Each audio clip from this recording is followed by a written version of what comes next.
जी पूरा करो, मोदी जी पूरा करो, पूरा करो, पूरा करो, लागू करो, लागू करो, लागू करो, लागू करो, बंद करो, बंद करो, बंद करो, बंद करो, बंद करो, बंद करो, बंद करो, बंद करो, बंद करो,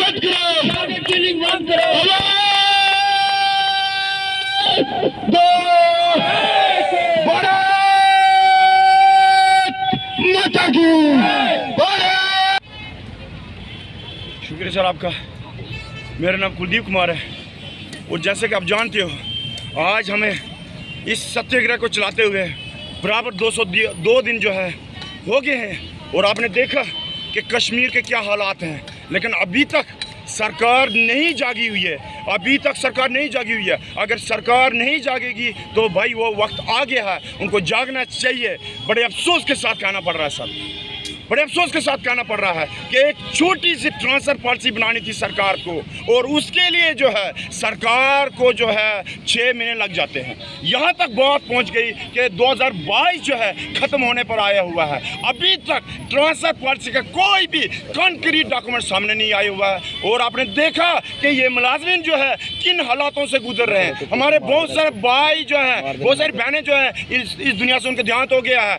कुछ लोग हमारे बीमार हो चुके हैं, कुछ जो है पीजीआई चंडीगढ़ में उनका इलाज चल रहा है। लेकिन एक बात को इसको नोट किया जा रहा है, सरकार ने हमारे साथ वादा किया था कि टाइम बाउंड पीरियड में आपकी ट्रांसफर पॉलिसी को लागू किया जाएगा, लेकिन अभी तक ट्रांसफर पॉलिसी का कोई भी कॉन्क्रीट डॉक्यूमेंट जो है सामने नहीं आया हुआ है। और इसलिए आपके माध्यम से कहना चाहते हैं कि मेहरबानी करके अजीत साहब आपने जो वादा किया था 2022 में उसको 2022 में निभाइएगा। और अमित शाह जी से हम ये अपील करना चाहते हैं, मोदी जी से ये अपील करना चाहते हैं कि मेहरबानी करके जो वादा इन लोगों के साथ किया है 3-3.5 हज़ार मुलाजमीन के साथ, मेहरबानी करके उसको 2022 में निभाइएगा। एक तरफ से सर कमेटी का गठन किया जाता है ट्रांसफर पॉलिसी बनाने के लिए, लेकिन दूसरी तरफ से जो है इनकी सैलरी जो है 6-7 महीने की जो है वो जो है रोक के रखी हुई है। बड़े अफसोस के साथ ये कहना पड़ रहा है। हमारे जो पीएम पैकेज के भाई हैं उनकी सैलरी जो है वो रिलीज हो रही है, लेकिन इन जो जम्मू बेस्ड डोगरा एम्प्लॉइज है इनके साथ ये भेदभाव क्यों?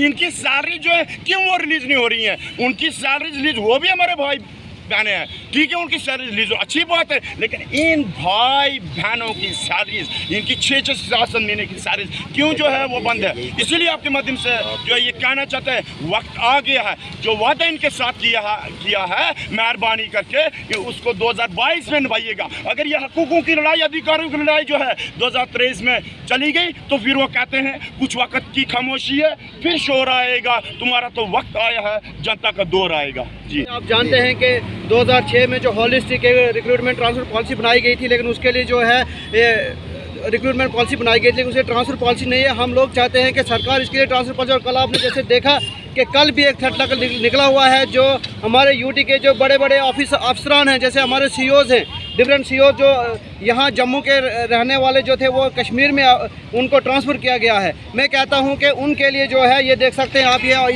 इसमें बराबर लिखा हुआ है कि इनके लिए थ्रेट लेटर जारी किया गया है कि अगर ये इन अफसरान ने अगर कश्मीर में ज्वाइन किया तो इनकी खैर नहीं। मैं कहता हूँ कि ये अफसरान को मैं कहना चाहता हूँ कि आप भी आएँ, आप भी हमारे साथ यहाँ पे धरने पे बैठे, हम आपके लिए भी काम करेंगे और आपका ये ट्रांसफ़र ऑर्डर जो कश्मीर के लिए बनाया गया है इसको हम रिवोक करवा देंगे। और सरकार को ये हम मैसेज देना चाहते हैं कि अगर इन लोगों की इनको जो ट्रांसफ़र आपने की है और उसको रिवोक करते हैं तो हमारे लिए ट्रांसफ़र पॉलिसी बननी चाहिए और कश्मीर से हम सबको यहाँ पे जम्मू में जो है अपॉइंटमेंट देनी चाहिए और हम लोगों की सर्विस यहाँ जम्मू में लेनी चाहिए। सर हम यहाँ बैठे हुए 200 से ज़्यादा दिन हो गए हैं और लगातार हमारी एक ही डिमांड है ट्रांसफ़र पॉलिसी। मुझे लग रहा है अब हमारा प्रशासन अंधा बहरा गूंगा सब कुछ हो गया है, ना वो हमारी उनको कुछ दिख रहा है, जो हम बोले ना उनको सुनाई दे रहा है। 2 बार कमेटी बनाई गई है लेकिन कमेटी का आउटपुट कुछ नहीं आ रहा है और लेटर पे लेटर निकल रहे हैं। अभी कल ही देखो आप CO बारामूला के लिए लेटर निकले, थ्रेट लेटर निकल रहे हैं, लेकिन हमारी प्रशासन को सुनाई ही नहीं दे रहा। हमारी जान खतरे में है और ऊपर से हमारी मतलब कि ऊपर से ये बायोमेट्रिक निकालते हैं कि जाके ज्वाइनिंग डालो। ऐसे हालात में हम कैसे जाएंगे? वहाँ हमारी जान भी बनी है, हमारी मैक्सिमम फीमेल्स बच्चों के साथ वहाँ रहती हैं, बच्चे पढ़ते हैं, तो ऐसे हालात में हम अपने बच्चे लेके वहाँ ड्यूटी कैसे देंगे? हमें पता ही नहीं है कि हम घर से बाहर निकलेंगे, हम वापस आएंगे कि नहीं आएंगे। तो प्रशासन को कोई फ़र्क ही नहीं पड़ रहा है। रातों रात इनके इतने बड़े बड़े फैसले हो जाते हैं और 200 दिन से ऊपर हो गया, ट्रांसफ़र पॉलिसी का कोई अता पता ही नहीं है। कितनी सदियाँ, कितने साल लगेंगे एक छोटी सी ट्रांसफ़र पॉलिसी बनाने के लिए? ऐसे डेवलपमेंट नहीं होती है। अगर आप एक ट्रांसफ़र पॉलिसी बनाने के लिए 200 दिन से मतलब तब तक कुछ बोलते ही नहीं हो, बाकी आप जम्मू की क्या डेवलपमेंट करोगे? तो हमारी प्रशासन से हाथ जोड़ के विनती यही है, कोई दया भाव दिखाएं और हमारी ट्रांसफ़र पॉलिसी बनाएं और हमें जो टारगेट किलिंग है उससे बचाएं। और जब तक वहाँ हालात ठीक नहीं होते, मेहरबानी करके हमारी सर्विस यहाँ लें। सर देखिए, मैं आपके माध्यम से ये कहना चाहता हूँ, देखिए आज हमें 202 दिन हो गए यहाँ पे प्रोटेस्ट करते हुए और हमारा मसला एक ही है कि हम चाहते हैं, क्योंकि हमारी जब से अपॉइंटमेंट हुई है पिछले 15 साल से हमारी कोई रिक्रूटमेंट पॉलिसी तो थी, लेकिन हमारी उसमें ट्रांसफ़र पॉलिसी मिसिंग है। तो अब हम चाहते हैं हमारी, क्योंकि वहाँ पे हालात नहीं है, ये खाली हमारा नेशन ही नहीं, एब्रॉड से भी एब्रॉड तक ये बात चली गई है। आपने देखा होगा पिछले दिनों में जब इंडिया वर्सेस जिम्बाब्वे का मैच था तो वहाँ भी स्टेडियम से वो वहाँ पे फ्लैश किया कि सेव माइनॉरिटीज़ इन कश्मीर। तो हम ये देखो बात जब अगर ऑस्ट्रेलिया तक पहुंच गई है तो ये बात हमारी जो यूनियन गवर्नमेंट है वहां तक, हमारे LG साहब तक क्यों नहीं पहुंच रही।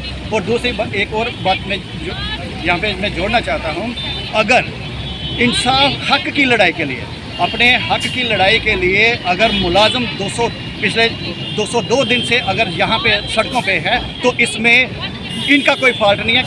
ये गवर्नमेंट फेलियर बताता है क्योंकि गवर्नमेंट उनको वहाँ पे वैली में प्रोटेक्ट करने के लिए नाकाम रही। Thank you.